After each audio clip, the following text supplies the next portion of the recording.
Uma boa tarde a todos, eu quero saudá-los com a graça e a paz de Cristo. Estamos voltando mais uma vez, depois de encerrarmos aí um trabalho feito no livro Pecados Intocáveis, do Jerry Bridges. Certamente aproveitamos muito aquele livro. E hoje nós vamos dar início e vamos acompanhar mais um outro livro, certamente de meditações muito importantes para nós. E nós vamos acompanhar uma obra do puritano Thomas Brooks, puritano do século XVI, grande pregador do Evangelho, um não conformista, autor de várias obras. E dentre elas a que nós vamos estudar a partir de hoje, que tem como título Preciosos Remédios contra os Artifícios de Satanás. Tomás começa esse texto e é interessante, nós temos algumas obras, nós temos algumas traduções sobre esse texto. A nossa tradução é um pouco diferente, ela é um pouco mais literalizada, ou seja, nós vamos abordá-la de uma maneira um pouco maior do que algumas outras que você pode encontrar por aí. Inclusive, nas que você for encontrar, você vai ver a parte introdutória sendo suprimida, mas é exatamente sobre a parte introdutória que eu quero começar hoje, tá? Então, em Provérbios, capítulo 23, verso 23, e essa é a palavra com que inicia Brooks aos seus ouvintes, aos seus leitores, na verdade, ele diz que Salomão nos manda comprar a verdade, mas ele não nos diz qual é o custo da verdade. O fato é que nós temos que obtê-la, nós temos que estimar a verdade, nós temos que amar a verdade, não é? A verdade é algo para nós tão precioso, é mais precioso do que qualquer riqueza desta terra, mais do que o ouro depurado, e nós devemos viver com ela e até mesmo morrer por ela.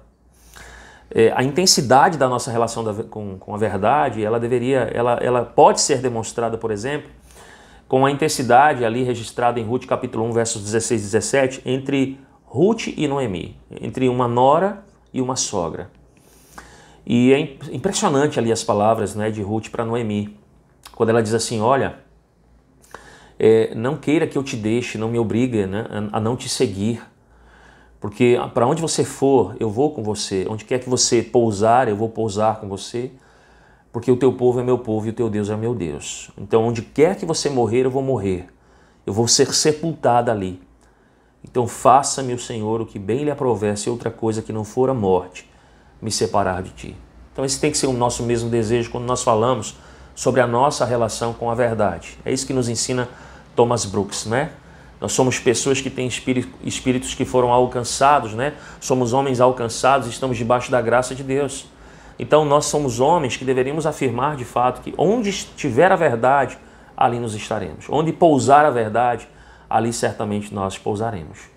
Percebam que um homem ele pode vender legalmente a sua casa, ele pode vender as suas terras, ele pode vender as suas joias. Mas a verdade é uma joia que excede todo o preço, ela não deve ser vendida, ela não deve ser negociada. Porque como diz o salmista no Salmo 119, verso 111, ela é nossa herança. Ele diz, os teus testemunhos, recebi-os por legado perpétuo, porque me constituem o prazer do coração. Então Thomas, o que ele faz? Ele nos insta a estudar o seu trabalho, recebendo como um conselho da sua parte, como algo extremamente importante. E ele nos dá então 4 princípios importantes que nós temos que observar quando nós vamos então nos debruçar sobre a sua obra. O primeiro deles, nós sabemos que nenhum homem aqui na face da terra será perfeito, mas os homens podem ser úteis. E certamente todo servo de Deus ele é útil. Então essa é a primeira coisa que nós temos que nos lembrar. A segunda coisa que nós temos que nos lembrar é que jamais quando nós falamos ou estudamos sobre a verdade, nós podemos fazer isso de uma maneira precipitada. Mas nós temos que fazer isso com uma meditação muito séria sobre verdades santas e celestiais que devem se tornar extremamente proveitosas para a nossa alma. Você vai se lembrar, por exemplo, que não é o toque da flor pela abelha que vai gerar o mel, mas é a permanência dessa abelha sobre a flor durante algum tempo, que vai atrair o doce. Então não é, meus amados irmãos, quem mais lê, mas quem mais medita, que será o cristão mais bem preparado, mais doce, mais sábio e mais forte. Uma terceira recomendação de Thomas Brooks é que nós devemos compreender que não é o homem que sabe, que fala e nem lê, mas o que faz, que finalmente será encontrado como um homem bem-aventurado. Nós temos inclusive isso sendo citado no Evangelho de João e no Evangelho de Mateus, Nem todo mundo que diz Senhor, Senhor entrará no reino dos céus, mas quem faz a vontade do meu Pai que está nos céus. Judas, por exemplo, chamou Jesus de Senhor, Senhor, mas Judas o traiu, Judas pereceu por causa do seu pecado. E quantos Judas nós não temos hoje em dia? Pessoas que beijam a Cristo e traem Jesus, pessoas que em suas palavras professam, mas em suas obras o negam. ou que dobram seus joelhos perante Ele e ainda assim simplesmente o desprezam em seus corações, ou que chamam Jesus, não é? O chamam de Jesus, de Senhor, mas não o obedecem de maneira alguma.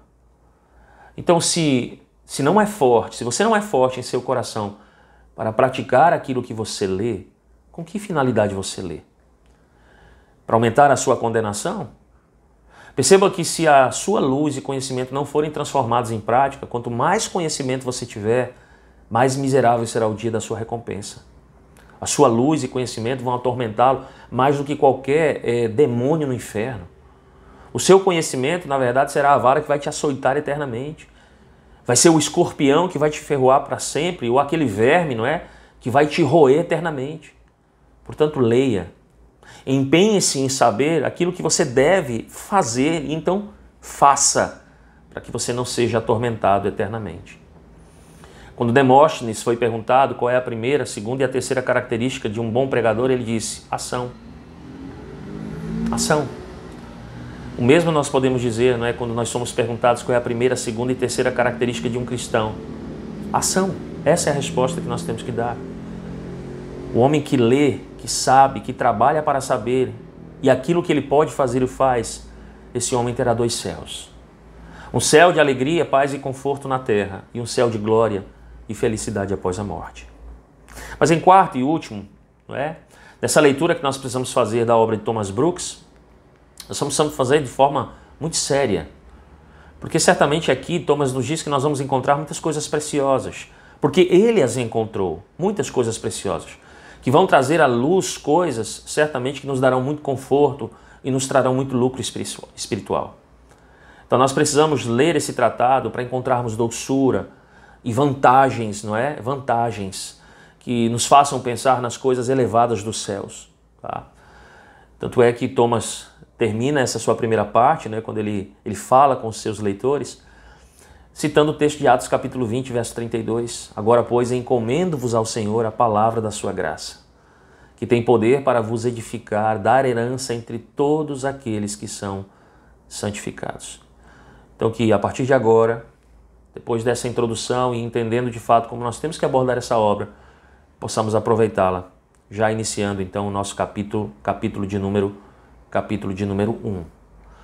E o primeiro tema abordado por Thomas Brooks, não é? Nesse capítulo é apresentando a isca e escondendo o anzol. Meus amados irmãos, o primeiro recurso de Satanás para atrair a alma ao pecado é apresentar a isca e esconder o anzol. Apresentar o cálice de ouro e esconder o veneno. Apresentar o doce, o prazer, o lucro que pode influir sobre a alma, contudo esconder a alma, não é? Da ira, da miséria, que certamente seguirão todos aqueles que cometem pecado, que se virem entrelaçados com o pecado durante sua vida. Por esse motivo, Satanás enganou os nossos primeiros pais. Você vai se lembrar em Gênesis capítulo 3, versos 4 e 5, né? Diz lá a palavra de Deus: então a serpente disse à mulher, ou seja, o próprio Satanás: é certo que não morrereis, porque Deus sabe que no dia em que dele comer, se vos abrirão os olhos, e como Deus sereis conhecedores do bem e do mal. Ou seja, seus olhos serão abertos, vocês serão como deuses. Então perceba, a isca, o doce, o prazer, o lucro, mas traiçoeiramente Satanás escondeu o anzol, ou seja, a vergonha, a alienação, a ira de Deus. Satanás, irmãos, é aquele que apresenta um apelo aos olhos da mente para a satisfação, para a alegria, ao mesmo tempo que ele faz um apelo para os olhos carnais, os olhos do corpo, trazendo vergonha e confusão. Satanás é aquele que promete o primeiro, ou seja, essa satisfação, essa alegria, mas ele pretende, o seu foco, o seu alvo é o último, não é? Enganar os homens, dando-lhe um fruto em troca de um paraíso, o que ele continua fazendo até os dias de hoje com milhares, com milhões e milhões de pessoas. Satanás, com facilidade, põe falsidade diante dos homens através das suas iscas reluzentes. E então ele guia e conduz a humanidade ao paraíso dos tolos. Ele promete à alma honra, prazer, lucro, contudo a paga da alma é o desprezo, a vergonha e toda a perda que puder ser instaurada. Por uma isca de ouro, ele não poupou o próprio Senhor Jesus. Ele tentou fisgar Jesus. Nós lemos no contexto ali em que Jesus está no deserto, né, jejuando. Em Mateus capítulo 4, versos 8 e 9, Satanás então vai tentar o Senhor Jesus E diz ali, levou ainda o diabo a um monte muito alto, mostrou-lhe todos os reinos do mundo e a glória deles, e lhe disse, tudo isto te darei, se prostrado me adorares. Percebam que ele mostra a beleza e a elegância de um mundo fascinante, que sem dúvida teria arrebatado muitos corações carnais, mas que aqui em Cristo, esse fogo do diabo caiu sobre o pavio molhado e, portanto, ele não se acendeu. Esses artifícios tentadores, de modo algum, venceram Jesus, nem deslumbraram os olhos do Senhor, embora muitos, quando nós olhamos para a história, tenham morrido eternamente pela concupiscência dos olhos e tenham caído, não é? Para sempre por essa vil trombeta do mundo que estende os seus dois seios louros de lucro e prazer, ferindo as almas dos homens e os lançando na perdição total. Pelo brilho da sua pompa e preferência, Satanás matou milhões. Satanás age exatamente como uma determinada serpente que, quando ela não consegue alcançar as suas presas, né, em fuga, ela faz com que essas presas sejam atraídas a ela, não é? Com cores que seduzem, com cores extremamente surpreendentes, para que ela então possa picá-los até a morte. Então, essa é a primeira artimanha de Satanás. Ele mostra a isca, mas ele esconde o anzol. Mas nós temos remédios contra isso. Thomas Brooks nos mostra alguns desses remédios. Primeiro, mantenha-se a maior distância do pecado e de brincar com a isca que Satanás segura para pegá-lo. Em Romanos, no capítulo 12, verso 9, Paulo nos diz, detestai o mal, apegando-vos ao bem. Vejam, irmãos, quando nós encontramos algo extremamente mal e contrário a nós, algo, não é? Contrário à nossa nova natureza, algo que a nossa nova natureza abomina, nós devemos ficar o mais longe possível disso. E vejam a seriedade do problema, porque aqui em Romanos capítulo 12, 9, citado por Thomas Brooks, a palavra traduzida como detestar ou abominar em outras traduções, ela é muito significativa. Ela significa que nós temos que odiar de fato o mal, o pecado, como ao próprio inferno, odiá-lo com horror. Dessa maneira, o nosso caminho mais sábio e mais seguro é permanecer a maior distância possível do pecado. O melhor caminho para evitar cair no poço, qual é? É manter-se longe, a distância do poço. Isso vai nos lembrar pelo menos de duas histórias bíblicas, duas coisas que nós podemos trazer aqui, não é? Para a gente estar se lembrando desse princípio. Por exemplo, a história de José e de Davi. José manteve a sua distância do pecado, de brincar com as iscas de Satanás. José correu, fugiu. Mas Davi se aproximou, brincou com a isca, engoliu a isca e o anzol. Davi se aproximou da armadilha, Davi caiu nela, né? Tendo seus próprios ossos, como ele vai dizer em um dos seus salmos, abalados por causa do seu pecado, sua consciência ferida e a perda de comunhão com Deus. Meus amados, o pecado é uma praga. A pior e mais contagiosa de toda a face da terra, de todo o mundo. Mas infelizmente quão poucos já que tremam diante dela e que se mantenham afastados dela. O apóstolo Paulo também nos diz em 1 Coríntios capítulo 5, verso 6, você não sabe que um pouco de fermento leveda toda a massa? Dessa maneira, um único pecado tomou conta do coração de Adão e todo o restante do pecado entrou em sua alma e a infestou e a contaminou. Um único pecado de Adão se espalhou por toda a humanidade. Então, como por um homem o pecado entrou no mundo e a morte pelo pecado, assim a morte passou a todos os homens, porque todos os homens pecaram. Então, como o pecado, por exemplo, do pai pode infectar uma criança, o seu filho, como o pecado do marido pode infectar a sua esposa, como o pecado do falso mestre pode infectar o seu aluno. Precisamos nos lembrar, como nos diz Thomas Brooks aqui, que o pecado que está no coração de um homem, ele é capaz de infectar o mundo inteiro e nenhum vírus se difunde e infecta mais e contamina mais do que o pecado. Então, qual é o nosso primeiro remédio? Nós precisamos nos manter à distância do pecado. Não brincar com a isca que Satanás simplesmente coloca para nos fisgar. Mas o segundo remédio é considerar que o pecado é apenas um doce, mas ele é amargo. Então aquele sabor doce que vem com o pecado, ele vai desaparecer. Aquilo que é aprazível ao paladar inicialmente, ele vai desaparecer. E o que restar será vergonha duradoura, tristeza, horror e terror. Nós lemos em Jó, no capítulo 20, versos 12 a 14, ainda que o mal lhe seja doce na boca, e ele o esconda debaixo da língua, e o saboreie e não o deixe, antes o retenha no seu paladar, contudo a sua comida se transformará nas suas entranhas, fel de áspide será no seu interior. Lucros, prazeres proibidos são apetecíveis ao paladar e agradáveis àqueles homens que são vaidosos. Homens que, inclusive, por causa do seu pecado, vão expor esse pecado em loucura e muitas vezes mostrando uma falsa alegria. Percebam que muitos desejam estar se deleitando nos pedaços assassinos do pecado que não nutrem, mas rasgam e consomem as entranhas e a alma que os recebe. E perceba que aqueles que assim o fazem na terra, o digerem no inferno. O fruto proibido de Adão era um doce amargo. A tigela de ensopado de Esaú era um doce amargo. Mas percebam que depois que a refeição termina, vem um acerto de contas. E os homens jamais devem pensar em festejar e jantar com o diabo e depois achar que vão cear com Abraão, com Isaac e com Jacó no reino dos céus. Isso não vai acontecer. De forma alguma.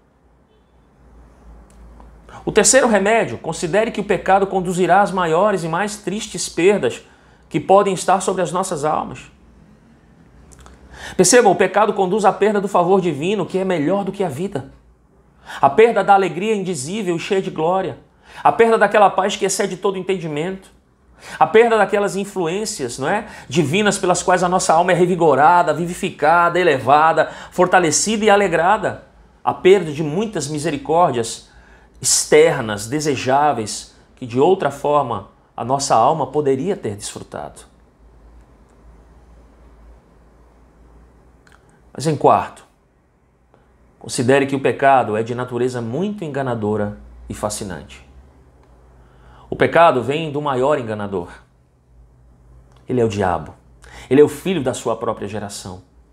Ele é o fundamento de todo o engano do mundo e, por sua própria natureza, é o excessivamente enganador. O autor aos Hebreus, no capítulo 3, verso 13, diz: exortai-vos mutuamente cada dia, durante o tempo em que se chama hoje, a fim de que nenhum de vós seja endurecido pelo engano do pecado. Meus amados, o pecado dá a Satanás um poder sobre nós, uma vantagem, inclusive, de nos reivindicar para ele como aqueles que usam o seu distintivo. O pecado é de uma natureza fascinante, enfeitiça a alma. E uma vez que ele está entronizado, ele exige reverência dos seus servos, aquele que por sua causa perecerão eternamente. Quando os médicos disseram a Teótimos que a menos que ele se abstivesse de embriaguez e impureza, ele perderia os olhos, o seu coração estava tão enfeitiçado com seu pecado que ele respondeu: então a Deus doce luz. Esse homem preferia perder os olhos a deixar o pecado. Dessa maneira, um homem enfeitiçado pelo pecado prefere perder Deus, Cristo, o céu, a sua própria alma, do que propriamente o seu pecado, arrepender-se do seu pecado. Portanto, e concluindo, a minha pergunta é a seguinte: você tem brincado com o anzol e a isca de Satanás? Preste atenção, meu irmão, minha irmã e meu amigo. Não se deve brincar ou morder as iscas de Satanás. Mas você deve viver afastado do pecado, fugindo do pecado, não praticando pecado. Para que você possa voltar-se piedosamente e santamente para o Senhor. Para que você não seja condenado eternamente. Então não brinque, não morda as iscas douradas, aquelas iscas reluzentes que Satanás tem colocado diante de você. Que Deus o abençoe e que Ele possa certamente fazer com que você cresça, com que você amadureça na graça e no conhecimento de Cristo e principalmente na sua luta contra o pecado. Deus o abençoe.